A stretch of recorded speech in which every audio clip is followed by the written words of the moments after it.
아멘. 할렐루야. 자, 앞뒤좌우로 우리 새롭게 인사해 봅니다. 올해는 축복을 넘치도록 받는 해입니다. 이렇게 인사해 보겠습니다. 올해는 축복을 넘치도록 받는 해입니다. 자, 그리고 손을 앞으로 내밀면서 사랑하고 축복합니다. 네. 우리 월보에 보면 맨 앞에 우리 그렇게 올해는 축복을 넘치도록 받는 해입니다. 이렇게 올려져 있습니다. 그대로 하나님께서 역사하십니다. 그리고 두 손을 가슴에 대봅니다. 자, 그리고 이렇게 고백합니다. 잘 되고 있습니다. 시작. 잘 되고 있습니다. 잘 되고 있습니다. 자, 축복을 넘치도록 받는 해. 그리고 사랑하고 축복합니다. 그리고 나는, 여러분은 잘 되고 있습니다. 이렇게 우리 서강교회가 이 세상, 어두운 세상을 향해 출향했습니다. 자, 시작했다는 것이죠. 하나님께서는 우리에게 주신 은혜가 있다면 미래지향적인 삶을 살기를 원하십니다. 다시 말하면 지금만이 아니라는 거예요. 이곳만이 아니라는 거예요. 여기만이 아니라는 거예요. 다음이 있다는 거예요. 넥스트, 다음. 그래서 우리에게는 미래지향적인 사람이 될 것을 하나님께서 원하시는 거예요. 현실만 바라보지 말라는 거예요. 현실만 바라보면 소망이 없어요. 그리고 두려움이 올 수도 있어요. 걱정, 근심이 올 수도 있어요. 그러나 하나님께서 우리에게 첫 주에 제목을 보면 어떤 제목입니까? 희망찬 내일을 품는 자 그랬어요. 그러니까 내일, 다음을 얘기한 거죠. 하나님께서 우리에게 말씀하시는 말씀의 메시지를 잘 들으면 소망이 생긴단 말이죠. 소망이. 그래서 메시지 굉장히 중요해요. 물론 교회마다 다 메시지를 11시 시간이 조금 차이가 있지만 메시지를 전합니다. 그런데 정치에 대한 메시지만 하고 끝날 수 있고 사람을 드러내고 누가 헌신하고 누가 헌금한 것만 드러내는 메시지도 있습니다.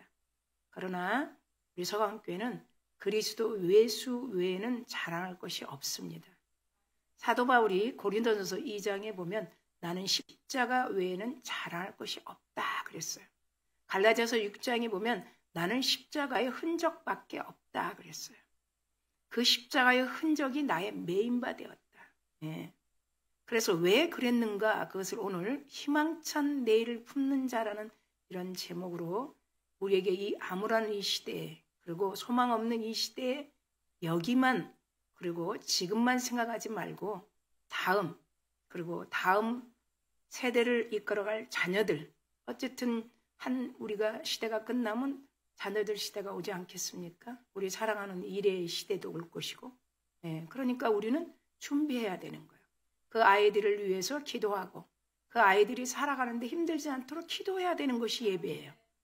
예배 자리에 와서 그냥 앉았다 가면 너무 손해죠. 무슨 메시지를 들을 때 소망이 생기고 아, 내 자녀를 이렇게 키우면 되겠구나 이런 하나님의 은혜가 부어진단 말이죠. 그런데 그냥 앉아있다 가면 여러분 너무 수고하는 거예요.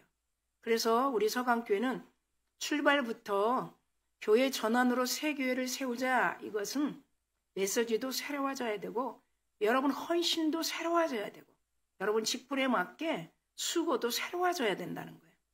교회를 따로 어디다 세워서 무슨 건축을 하고 증축을 하고 이게 아니에요. 새로워져야 돼요. 메시지 듣는 우리의 마음도 새로워져야 돼요. 작년 거 가지고 쓰면 안 돼요. 오늘 대표기도회 새 그릇 그렇죠. 메시지를 담는 그릇이 달라야 돼요. 그러면 다르면 봉사도 달라야 되겠죠. 예. 수고도 달라야 되겠죠. 예. 저도 마찬가지예요. 메시지를 하나님이 주시는 그 메시지를 준비해서 전해야지 나도 해보지도 않는 것 갖다가 붙여서 하면 뭐 하겠습니까? 그거는 마귀가 다 알고 있어요. 하나님도 불꽃 같은 눈동자로 보고 있지만 마귀도 여러분 불꽃 같은 눈으로 보고 있습니다. 너 하지도 않고 하는구나 이거. 여러분 제가 그냥 하는 말이 아니에요. 그렇기 때문에 메시지는 정말 중요하고 여러분 담는 마음도 중요하고 교회 전환으로 새 교회를 세우자 이 원뜻 본질을 알기를 원합니다. 여러분 올해부터 새로워질 줄 믿습니다. 올해 새로워지기를 위해서 우리 작년에 그렇게 같이 힘써서 왔어요. 그래서 하나님께서 하나님의 말씀과 함께 출발하고 하나님을 섬기는 예배로 같이 시작하고 그렇게 함으로 성도님들의 가정에 축복의 평강이 또 언제나 함께할 것을 이종은 예수 그리스도 이름으로 기원합니다. 아멘. 오늘 말씀이에요. 희망찬 내일을 품는 사람. 당장 희망적인 일들이 손에 쥐어지지 않아요. 당장. 그렇죠. 그러니까 하나님께서 말씀하신 거죠. 눈에 보이지 않아요. 당장 손에 쥐어지고 눈에 보이지 않아요. 손에 잡히지 않아요. 그러나 하나님이 준비하실 것을 바라보라는 거예요. 교회는 이 월보, 주보 굉장히 중요해요. 그대로 반영되는 거예요. 사람이 만드는 것 같지만 절대로 기도 안 하고는 할 수가 없어요. 다 기도하죠. 그러나 저는 기도 안 하는 사람, 하는 사람으로 보면 두 번째 가면 서럽습니다. 그냥 준비하지 않아요. 충분히 이 월보가 이 인쇄되기까지 수없이 수정하고 하나님 맞습니까? 그래도 오타가 나는 경우가 있어서 이번에 교동문은 그냥 앞에 보면서 하기로 했어요. 그만큼 신중하단 말이죠. 우리 교회 얼굴이고 하나님의 형상이기 때문에 보이지 않지만 월보는 하나님의 형상이에요. 하나님이 역사하실 거기 때문에 그대로 여러분의 마음만 새 마음만 된다면 하나님이 지금 손에 쥐어지지 않는 것 같고 눈에 보이지 않아도 하나님이 희망찬 내일을 품는 자라는 제목으로 내일을 소망할 수 있도록 하나님께서 주신다는 것이죠.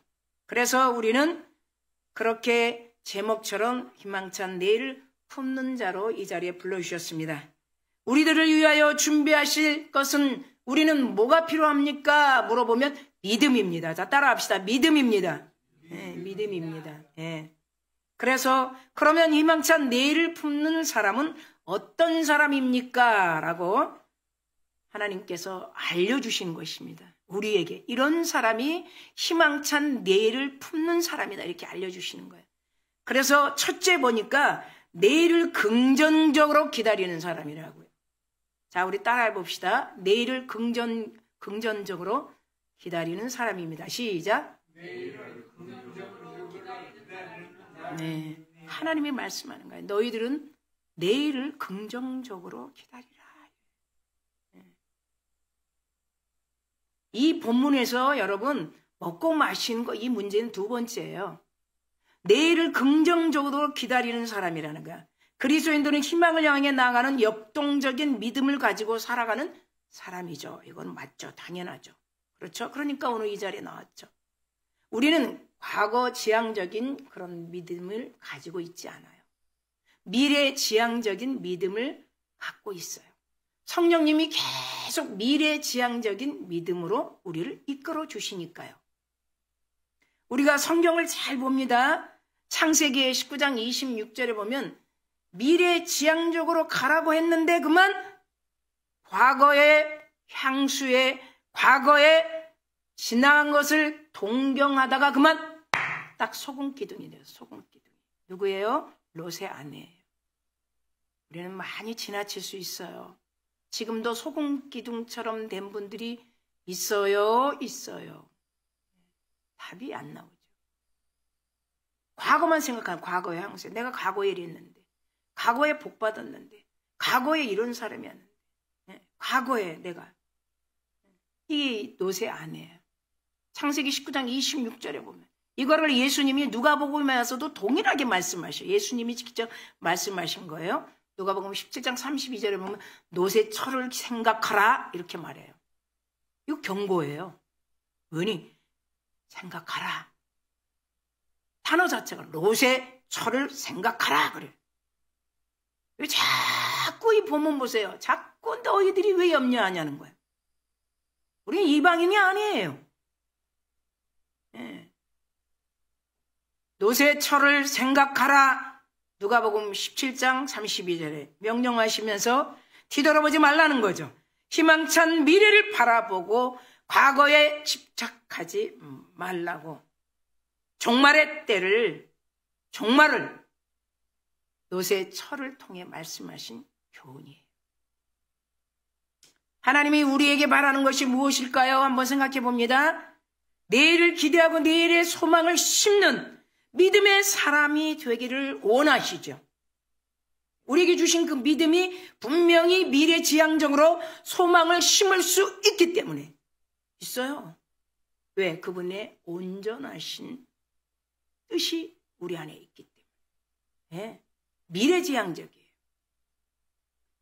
다시 말하면 내일에 대한 기대와 소망을 가지고 계속 하나님이 하실 일, 우리 가정을 도우실 일, 우리 가정을 칭찬하실 일, 우리 사업장을 인도하실 일, 나를 이끌어 가실 일, 내 자녀들을 축복하실 일, 이걸 계속 미래지향적으로 바라보라는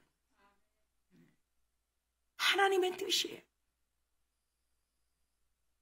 그래야만이 미래지향적인 사람이 비전을 이룰 수 있고 끊임없는 열정의 소유자가 되기 때문이라는 거예요. 자, 이어서 사도 베드로는 이렇게 얘기합니다. 초대교회 베드로는 그 로마 교회를 향해서 이렇게 얘기합니다. 미래지향적인 삶을 살아라 이렇게 얘기해요. 그때는 엄청나게 환란이 있었죠. 근데 여기서 그런 말씀을 해요. 베드로후서 3장 12절 13절을 열어보면 이렇게 얘기합니다. 하나님이 날이 임하기 전에 너희는 사모하라 그래. 거기에 간절히 사모하라 그래. 지금 그 극박한 아주 환란 중에 그 메시지를 던졌어요. 하나님의 날이 임하기 전에 바라보고 간절히 사모하라. 그런 사모하는 마음만이라도 있어야 된다. 왜 그래요? 거기 메시지에 이런 말이 있어요. 하늘이 불이 타서 풀어지고 물질이 뜨거운 불에 녹아지는 척박한 환경을 말하고 있어요. 지금 이 시대 같지 않겠어요? 네, 지금 예수 믿는 사람이 얼마나 핍박이 있어요. 코로나 때부터 이미 몇 시를 됐잖아요. 그때 나가 떨어진 사람들이 얼마나 많아요. 나 하나님 안 믿어. 자, 지금 사도 베드로가 이러는 거예요. 하늘에서 불이 타서 풀어지고 말씀입니다. 물질이 뜨거워서 불에 녹아지는 척박한 환경 속에서 새하늘과 새 땅을 바라보고, 자, 미래지향적이죠. 간절히 사모하라. 그리고 믿음으로 나가라. 이렇게 베드로후서 3장 12절 13절에 말씀합니다. 다시 말하면 그리스도인들은 비록 오늘 고난이 있어도 희망찬 내일을 바라보는 자가 될 수 있다라고 메시지를 던지고 있습니다. 내일에 대한 기대와 소망을 갖게 하는 힘이 어디서 옵니까? 한번 물어보겠습니다. 여러분에게 자문합니다. 그런 기대와 소망은 어디서 옵니까? 그 힘은 어디서 출발합니까? 믿음이에요. 간단해요. 그러려고 우리 교회 나오는 거잖아요. 그러려고 예수 그리스도 이름으로 기도합니다. 이렇게 고백하지 않겠어요? 무엇인지 예수 그리스도 이름으로 기도합니다. 그러지 않겠어요? 믿음이에요. 믿음. 믿음이 있으면 분명히 미래지향적인 과거에 집착하지 않고 과거의 향수에 과거를 동경하지 않는 노새처같이 되지 않겠다는 거죠. 하나님에 대한 믿음이 캄캄한 현실 속에서도 찬란한 내일의 기대와 소망을 갖도록 우리 하나님은 인도하신다는 것이에요. 아멘. 이러한 믿음이 참된 믿음이요, 이러한 믿음이 성경적인 믿음이요, 이러한 믿음이 하나님을 기쁘게 하는 믿음이라고 성경은 말하고 있습니다. 히브리서 11장 우리가 다 알고 있습니다. 히브리서 11장 1절 2절에 믿음은 바라는 것들의 실상이요 보이지 않는 것들의 증거니, 이로써 선진들이 다 보이지 않아도 믿음으로 다 증거를 얻었느니라, 이렇게 말씀해요. 그렇다면 그 선진들처럼 우리도 손에 쥐거나 보이지 않아도 내일을 힘차게 품는 자로서 미래지향적인 하나님이 하실 일을 믿음으로 우리는 간절히 사모하고 나갈 수 있다는 것입니다. 믿음의 자녀가 된 성도 여러분, 올해 삶의 기대와 소망을 품으시기를 바랍니다. 두 번째 보니까 보다 본질적인 일에 최선을 다하는 사람입니다. 그런 사람이라는 거예요. 첫 번째는 내일을 긍정적으로 기다리는 사람입니다. 두 번째는 보다 본질적인 일에 최선을 다하는 일입니다. 그럼 여기서는 뭘까요? 보다 나왔어요. 보다. 본질적인 일에, 본질적인 일. 그것이 무엇일까요? 최선을 다하는 사람이다. 이렇게 말했어요. 그런 사람이 희망찬 내일을 품는 자가 된다는 것이죠. 자, 새 서강교회와 우리들은 보다 가치 있는 일과 그리고 중요한 일, 본질적인 일에 헌신하는 사람이 되어야 하겠습니다. 네. 그러니까 보다 가치 있는 일, 중요한 일, 본질적인 일. 우리가 선택할 중요하고 우선되고 본질적인 일이 무엇입니까? 다시 물어본다면 그것은 눈에 보이지 않는 영적인 일이라는 거예요. 네. 여기에 집중해야 돼요. 하나님의 나라는 눈에 보이게 하지 않아요. 여기 있다 저기 있다 하지 않아요. 여러분 마음속에 있는 거예요. 예, 왜 그럴까요? 이 영적인 얘기를 왜 이렇게 할까요? 영적인 것은 변형이 되지 않아요. 영적인 것은 변질이 되지 않아요. 예, 절대. 성령이 우리 안에 계셔서 변질시키고 변형시키지 않아요. 오늘 이랬다 저랬다 그러지 하지 않아요. 그거는 여러분 양식 역사예요.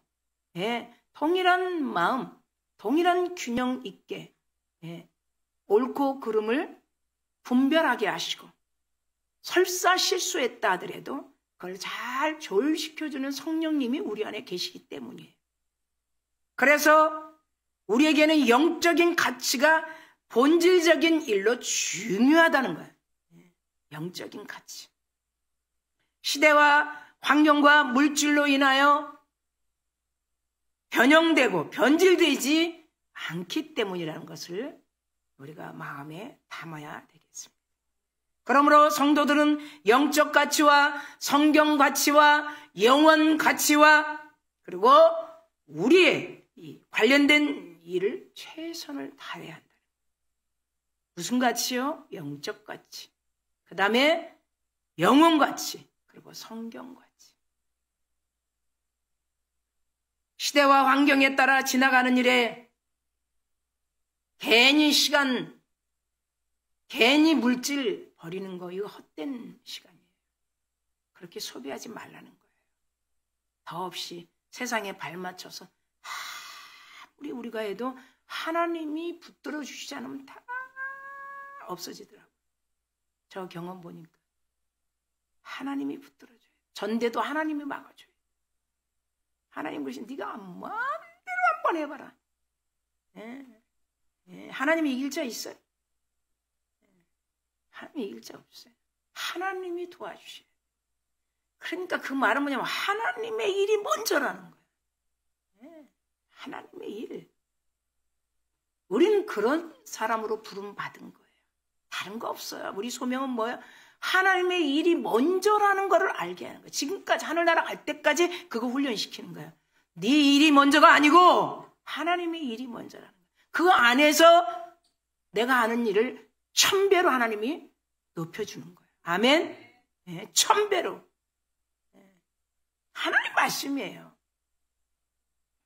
그리스도인은 이 세상에 살면서 항상 현실과 믿음 중 하나를 선택해야 돼. 현실을 선택할 것인가? 믿음을 선택할 것인가?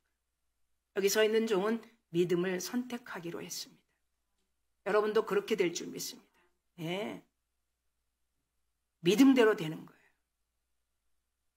그 믿음이 내 손에 쥐지는 않지만 내 마음에 우리 손에 들고 가슴에 품고 있는 성경이 있기 때문에 안 보이는 것은 아니에요.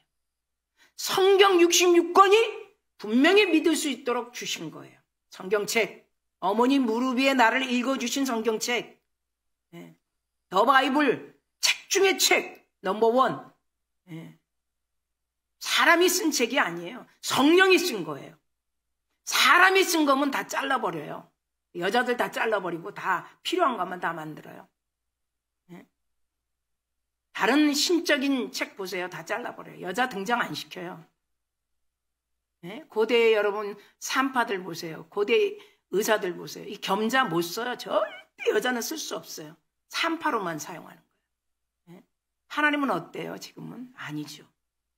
사람이 하게 되면 다 잘못돼요. 다 잘라버리고 자기의 편의를 위해서.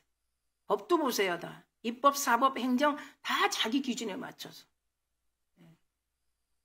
성경만큼 정확한 것은 없다는 거예요. 우리는 그 성경을 믿고 있는 거예요.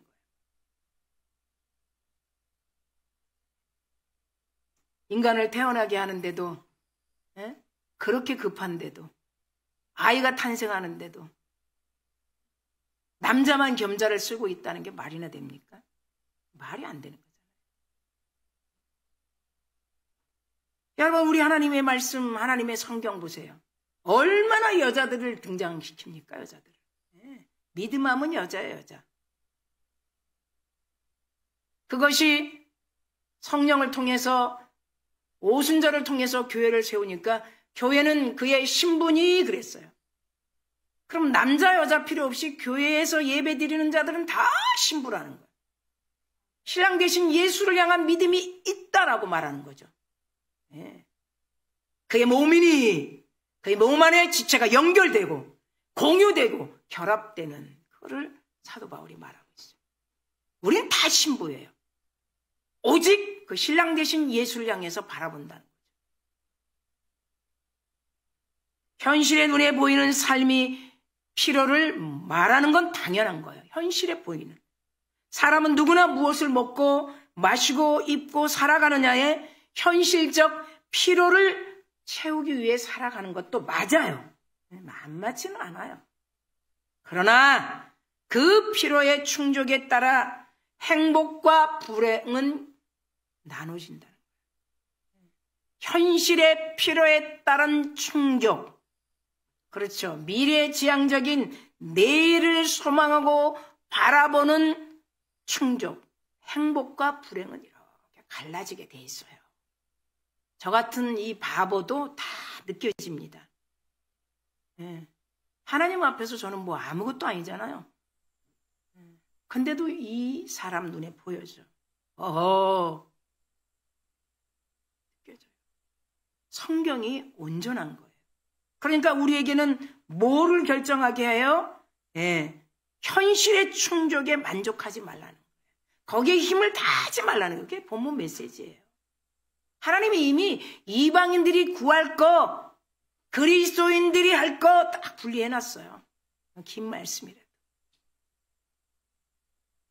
평소에 성경을 읽지 않으니까 좀 길게 넣어놓으니까 같이 합독하면서, 그렇죠. 한 절 한 절 교도가면서. 그리스도인들의 행복과 불행의 기준은 현실적인 욕구 충족에 있지 않는다 말씀이죠. 그러면 어떤 거죠? 영적인 필요를 채울 때 나타나는 것이다. 거기에 세 가지를 소개해 봅니다. 첫째 소개하면 재물보다 하나님을 섬기는 일, 무엇을 먼저 해야 되는가? 하지 말라는 거죠. 재물을 먼저 하나님 위에 두지 말라는 거죠. 이것을 오늘 본문 24절에 한 사람이 두 주인을 섬기지 못한다. 이렇게 말씀해요. 6장 24절에 한 사람이 두 주인을 섬기지 말라. 하나님도 섬기고 돈도 섬기고 이건 두 주인. 우리의 말과 삶의 방향이 재물에 관련되어 움직이고 건거된다면 진정한 믿음을 가진 자인가 다시 한번 생각해 봐야 돼요. 여러분, 동등하게 섬길 수 없어요. 종말이 있습니다. 종말이. 하나님은 우리가 경배를 해야 될 분이세요. 아멘. 그 일들을 다 그분의 나라를 위해서 작든 크든 관심을 갖고 써줄 때 하나님께서 천대만대까지 천배만배로 그 일을 역사하시는 분이라는 사실을 믿는 여러분 되기를 축원합니다. 둘째로 보니까 염려보다 믿음의 일을 해야 된다. 염려보다. 진정한 믿음을 갖지 못한 사람들은 염려의 삶을 사는 특징이 있는데 보니까 어떤 거냐면 의식주에 대한 걱정 25절, 쓸데없는 걱정 27절, 31절, 내일에 대한 걱정 34절. 사로잡혀 버려가지고 믿음이 자라지를 못해. 이건 우리가 할 게 아니거든요. 성경에서 이거 하지 말라고 그랬으니까 안 하는 거예요. 성경에서 하지 말라고 하지 않았는데 김문자 목사가 하지 말라 그러면 저는 목사가 아니죠. 성경에서 하지 말라는 거예요. 의식주의에 대한 걱정, 쓸데없는 걱정, 내일에 대한 걱정을 하지 말라. 그거에 사로잡혀 있으면 믿음을 어떻게 잃어버리게 돼요. 하나님이 주신 믿음을 잃어버리게 된다. 그래서 마태복음 6장 25절에 그러므로 내가 너희에게 이르노니 목숨을 위하여 무엇을 먹을까 무엇을 마실까 몸을 위하여 무엇을 입을까 염려하지 말라. 목숨이 음식보다 중하지 아니하며 몸이 의복보다 중하지 아니하리라. 이렇게 말했습니다. 거기에서 두 키워드가 있습니다. 26절 보니까 공중의 새. 자, 그 다음에 또 봅니다. 30절 들에 핀 꽃. 그 단어가 있어요. 공중의 새 26절. 30절에 들에 핀 꽃. 자, 이걸 통해서 뭐라는 거예요? 이들 누가 먹여 살리냐는 거죠. 공중의 새 누가 먹여 살리냐? 들에 핀 꽃 누가 먹여 살리냐? 이걸 교훈하고 있는 거죠. 다 내가 먹여 살린다. 아멘. 그러니까 내일 좋은 일을 주실 것을 소망 갖기를 원합니다. 세 가지 중에 마지막 셋째로 나의 일보다 하나님의 일을 해야 됩니다. 이렇게 말씀하고 있어요. 이것이 오늘 본문 32절, 33절. 이방인들이 구하는 것이라. 이는 이방인들이 구하는 것이다. 너희들이 걱정하고 염려하는 건 하늘 아버지께서 모든 것을 너희에게 있어야 할 줄을 다 아신다. 필요한 것을 다 아신다. 있어야 할 것을 다 아신다. 너희는 먼저 그의 나라와 그 의를 구하라. 자, 그 뒤에 그리하면 그랬어요. 그리하면 이 모든 것을 너희에게 더 하시리라. 아멘. 네. 세상 사람들은 이 땅의 일을 걱정합니다. 당연하죠. 성도는 하나님의 나라와 하나님의 의를 추구하는 것이라는 거예요. 네. 먼저 하나님의 나라와 하나님의 의를 추구하는 것이라. 믿는 자와 믿지 않는 자의 일의 차이점이 무엇입니까? 믿는 자에게는 하나님이 일하시지만 믿지 않는 자는 하나님이 역사하지 않는다는 거예요. 예수님도 마찬가지예요. 먼저 그의 나라와 그 의를 구하라 이렇게 말씀하시죠. 그래서 우리는 내일을 책임지시고 내일을 다 이뤄가시는 하나님을 바라보는 참된 성도들이 되기를 간절히 축원합니다. 마지막 셋째, 고난 중에도 하나님의 나라를 세우는 사람입니다. 다 같이 따라해 보겠습니다. 고난 중에도 하나님의 나라를 세우는 사람입니다. 자, 우리가 그런 사람들이라는 거예요. 우리. 지금 이런 환경을 잘 극복해 나가고 있어요. 이거 여러분 나중에 여러분 한 5년 10년 후에 보세요. 이것이 굉장히 리소스가 돼요. 굉장히 단단해지고 전혀 하나님의 나라에 이 굴절이 생기지 않아요. 굉장히 탄탄해져요. 저도 마찬가지. 여러분만이 아니에요. 어떤 것도 여러분 현혹되지 않아요. 천억이 눈에 왔다 갔다 해도 현혹되지 않아요. 예. 하나님의 나라하고는 바꿀 수가 없는 거예요. 그건 다 이 땅의 거예요. 물론 있으면 좋겠지만 지금 얼마나 그러는 환경들이 많은데요. 지금 이것이 잘 저장돼요. 제가 영시 세혈을 기도할 때도 그 얘기예요. 이것이 잘 우리 안에 저장돼요. 예, 믿음의 그릇이 단단하게 빌딩 될 줄 믿습니다. 성도는 언제나 두 나라를 섬기고 살아가요. 세상의 나라도 섬겨야 되죠. 하나님의 나라도 섬겨야 돼요. 예. 성도의 목표는 하나님의 나라라는 거예요. 하나님의 의를 구하는 거예요. 동일하게 예수님이 말씀하신 그 말씀의 33절. 너희는 먼저 그의 나라와 그 의를 구하라. 예수님 말씀하신 거예요. 우리는 예수님이 말씀하신 것을 믿는 거예요. 아멘. 하나님 나라를 세우는 이유가 무엇입니까? 그래서 셋째로 고난 중에 하나님 나라를 세우는 사람입니다 중에 두 가지를 공개하면 영광에 참여하기 때문입니다. 그 다음에 상급을 받기 때문입니다. 이거예요. 그러면 영광에 참여하기 때문입니다. 우리에게 가장 영광스러운 일은 하나님의 나라에 들어가는 거예요. 하나님의 영광에 함께 참여하는 거예요. 자, 우리가 고난의 십자가에 참여하는 일, 그리고 봉사하고 수고하고 섬기는 일, 그 다음에 복음을 밖에 나가서 전하는 일, 가족에게 전하는 일, 옆 사람에게 교훈하고 양육하는 일, 다 복음을 전하는 일이에요. 그것뿐이겠습니까? 성찬에 다 참여하는 일. 이것이 다 뭐예요? 하나님의 영광에 참여하는 일이에요. 영광에 참여하는 일. 자, 다윗을 보겠습니다. 다윗은 시편 84편 10절에 이렇게 말해요. 나는 하나님 문지기로 있는 것이 좋습니다. 한날이 첫날보다 나은 즉 악인의 장막에 있는 것보다 하나님의 문지기로 있는 것이 좋습니다. 이렇게 말합니다. 이것을 깊이 보니까 나는 하나님의 영광에 참여하는 자로 있기를 원한다는 거예요. 성전의 문지기 하나님의 나라의 영광에 참여하겠다고 시편 84편 10절에 말씀하고 있어요. 사도 바울도 마찬가지예요. 로마서 8장 18절에 하나님의 나라 영광에 참여하기 위해서 목숨 걸고 복음 전했다는 거예요. 믿으십니까? 거기서 이렇게 고백하고 있습니다. 로마서 8장 18절에 생각할 건데 현재의 고난은 장차 우리에게 영광과 좋기 비교할 수 없도다. 아멘. 네, 그래서 그렇게 목숨 걸고 복음을 전했다는 것이죠. 둘째로 하나님의 나라의 상급을 받기 때문이라는 거예요. 상급 받으려고 주의를 하는 것은 아니지만 당당하게 우리 하나님께서 상급을 주신다고 약속했다는 것이. 역대기하 15장 7절에 이런 말씀이 있습니다. 너희는 손을 강하게 하라. 너희 손이 약하지 않게 하라. 하나님의 일하는 거죠. 너희 행위에는 상급이 있다. 이렇게 말씀합니다. 네, 상급이 있어요. 손을 좀 강하게 사용하세요. 믿음을 강하게 좀 사용하세요. 봉사 헌신을 강하게 사용하세요. 힘이 미칠 만큼 생각을 좀 더 풍성하게 두시고 하나님의 나라를 이끌어 가는데 뭐 우리 전부를 내놓고 하라는 건 아니잖아요. 우리 역대기의 말씀이에요. 역대기 하에 15장 7절에 그런즉 너희는 강하게 하라. 너희 손이 약하지 않게 하라. 너희 행위에는 상급이 있음이니라. 하나님 나라의 상급은 단순히 부귀영화를 누리는 것이 아니라 관계의 상급이라는 거예요. 관계의 상급. 네.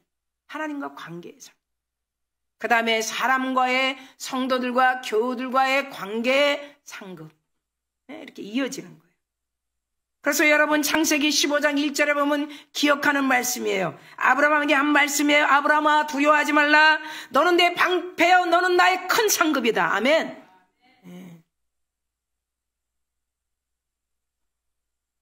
동시에 사람들과 교우들과의 관계 시편 127편 3절에 자식들 다 이웃관계죠. 여호와의 기업이여 태의 열매는 그의 상급이로다. 네. 잘 양육하라는 거예요. 자기 자식들뿐만 아니라 교회도 마찬가지예요. 잘 양육하라는 거예요. 고난을 이기고 승리한 성도는 하나님의 나라 영광에 참여하고 하나님의 영광에 참여하고 아무리 내가 여기서 했다고 해서 하나님의 영광에 참여하지 못하면 무슨 소용이 있겠어요? 아무 소용이 없는 거예요. 하나님이 오실 때 있어야 되는 거예요. 하나님이 오실 때 여기 있어야 되는 거예요. 그분이 오셨을 때 그 자리에 있어야 되는 거예요.